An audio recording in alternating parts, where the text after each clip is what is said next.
Okay. While this is taking place, Brittney Griner comes out and says, I am so sick and tired of the NBA, WNBA. It used to be a peaceful, small little thing. Now there's crowds screaming, hollering. This is disruptive. It's not allowing us to play the game. This is her quote. I don't know if you saw this or not when she gave that. She called it toxic. She called it disruptive. She even hinted at racism.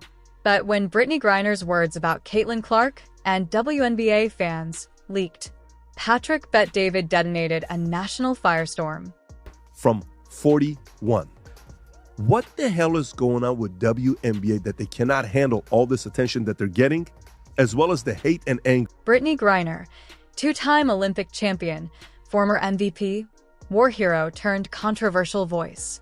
Caitlin Clark, rookie sensation, ticket seller, league transformer.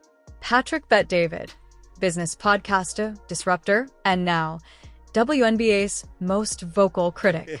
I'd have fun with you. Brittney Griner, what she says, right there, watch this. Every time we play her, there's this commotion, like this loud rumbling from the stands. Turns out it's people, thousands of them, just sitting there watching. Griner said, I'm so sick and tired of the WNBA. Used to be peaceful. Now there's crowds screaming. It's disruptive. She even alleged light racism. Fans cheering too loud, targeting her family. Astounding, considering WNBA's low noise past. Or was she reaching? To be a chill, quiet place, you could bring your laptop and relax, maybe even get a little work done. But now, it's like there's large gatherings of people watching us from the stands. Some of them are yelling crazy shit about what they're seeing, putting unfair pressure on us to score, like we're there for their entertainment. You are! The whole thing is toxic. I saw a guy with his daughter in the crowd, both of them yelling, couldn't hear what they were saying exactly, but it was either my performance or some light racism. But on PBD podcast, Patrick hit back. You were released from a Russian prison. You're free. And you complain about enthusiastic Americans. He reminded Griner her return was secured by freeing convicted arms dealer Victor Bout. A reminder most fans needed. Brittney Griner was in a Russian prison. You would think that somebody who is now free, back in America on home soil, would not have too much to complain about. Especially something like this. The response was instant and brutal. Hashtag Griner out of touch trended. Fans accused her of racism, elitism, worse. Meanwhile, Clark just kept playing, barely responding publicly. It doesn't matter what sport you are. It doesn't matter what sport you pick. That's how fans act in every arena. In every arena. So, and then when you, clearly she's not remembering who they let out to get her back. The merchant of death. The merchant of death. An arms dealer that wanted to kill American citizens, according to PBD didn't shy from race. He said, yes, Clark's white, but her performance earned the spotlight. He compared it to Jordan's dominance and the Pistons' Jordan rules. Translation: pushback against transcendent talent equals part of the game. Says they want to get paid more. They're saying this year they're going to make $1 billion. That's what they're saying, okay? For the first time ever. Now that Caitlin Clark is hurt for 2 weeks, did you see ticket prices? Insane. Let me read you the ticket prices. After Caitlin Clark's been hurt for 2 weeks. All right? So let's go through this. Caitlin Clark absence is having an immediate impact beyond the court. According to data shared by Yahoo Sports via TickPick, prices for 2 specific Indiana Fever away games against the Chicago Sky and the Washington Mystics dropped sharply after Clark was sidelined. Before the injury, the lowest ticket available for Fever's matchup in Chicago was $86. For the game in Washington, fans needed at least $41 to get in. After the news of Clark's absence, those get-in prices fell to $25 from $86 and $14. Here's the cold, hard math. Since Clark arrived, ticket prices skyrocketed. TV deals jumped. Merch sold out overnight. WNBA is now projected at a $1 billion valuation, largely thanks to her. And she wreaks havoc. She's the Rookie of the Year. She's fourth in the league in MVP voting. Fourth in the league, her rookie year. Wow. Outstanding. She's like Steph Curry. She can pull up from anywhere. You understand? She has that kind of capability. Didn't win a national championship. Lost to LSU one year. We lost to South Carolina another year. But she's outstanding and clearly worthy of being the number one overall pick. And what I was saying to everybody is ride the wave. Rising tide lifts all boats. The girl is spectacular. It's not like she's not a scrub. She's not only can play, she's a star caliber player who draws this attention. And maybe it's because that fan base that she has and her being a young white lady. Was Griner's complaint sincere, claimed burnout from noise, or was it resentment? She's one of the most decorated players, but also one of the highest paid WNBA stars. Meanwhile, Clark carries youth, hype, and mainstream attention unheard of for women's basketball. Veterans voiced it. Some see Clark as opportunity, others a distraction. Former teammates, rivals, pundits, the debate is real. Griner's remarks widen the fracture around talent or tribal reactions. So, what does this mean? WNBA is riding the Clark wave, but is Griner inadvertently or intentionally throwing up roadblocks? It's more than sports. It's identity. It's economics. It's survival. Coming weeks, Griner has scheduled interviews. She may clear the air or fan the flames. WNBA heads into playoffs, Olympics prep. Caitlin Clark's influence skyrockets. Will the league embrace this new era or fracture further? She called it toxic. She called it disruptive. She even hinted at racism. But what Brittney Griner said about Caitlin Clark and the WNBA crowds has sparked a national firestorm. And Patrick Bet-David? He just lit the final match. While the WNBA is experiencing record-breaking attendance and media buzz, Brittney Griner dropped a bombshell. Her words? Bet-David reminded the world that Griner wasn't just a basketball player.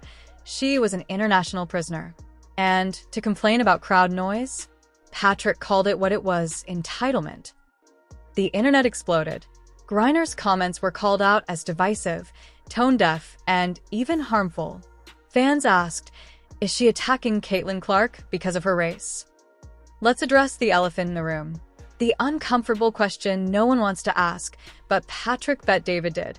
Is Caitlin Clark's race a factor in her media dominance? Here's the truth. Caitlin Clark's presence is making everyone richer. Her games are outselling NBA Summer League tickets. Sponsors are pouring in. TV deals are ballooning. The divide is growing. Some WNBA veterans like Taurasi warned about Caitlin's success. Others like Carter took cheap shots. Now, with Griner adding race into the mix, it's no longer just basketball, it's a civil war inside the league. When Griner came home, the media celebrated her. Rightfully so. But now? Silence. Where's the accountability for suggesting a father and daughter at a game might be racist for cheering? The WNBA says it wants growth. It wants fans. It wants revenue. But the moment those things arrive, some stars can't handle it. Brittney Griner may have thought she was speaking her truth, but Patrick Bet-David spoke everyone else's. The question now is, whose voice will shape the WNBA's future? It started as just another interview, another moment in the whirlwind of WNBA media coverage where stars are pushed under hot lights and tough questions. But this time, it spiraled into something far darker, far deeper, and far more divisive than anyone could have expected. Brittney Griner, a towering figure not just on the court but in political and cultural spheres, has never shied away from controversy, but no one, not even her fiercest critics, could have predicted the emotional storm that would erupt when entrepreneur and media powerhouse Patrick Bet-David sat down, leaned in, and dropped what might be the most viral bombshell in WNBA history. Because this wasn't just an expose, it was a public dissection of something Brittney Griner thought the world had forgotten. A private moment, a careless insult, a slur whispered in confidence, now blasted across the internet with millions watching. And the target? None other than Caitlin Clark, the young phenom whose rise has flipped the WNBA, sports media, and the very culture of women's basketball on its head. What followed was part interrogation, part emotional implosion, part career-defining reckoning. In a segment meant to highlight leadership, unity, and league growth, Bet David did the unthinkable.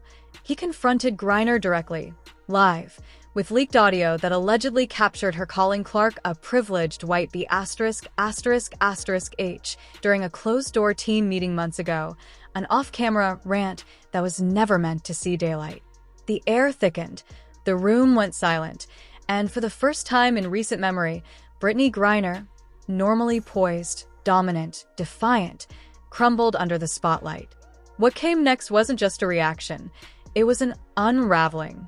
And as social media exploded, reposting the clip with captions like "Griner exposed," "WNBA Civil War," and "Caitlin was right," millions began to re-examine what had been simmering for months, an invisible war of resentment, race, media bias, and old-school dominance being shaken by a 22-year-old rookie from Iowa who did nothing but let her game speak louder than any insult hurled her way.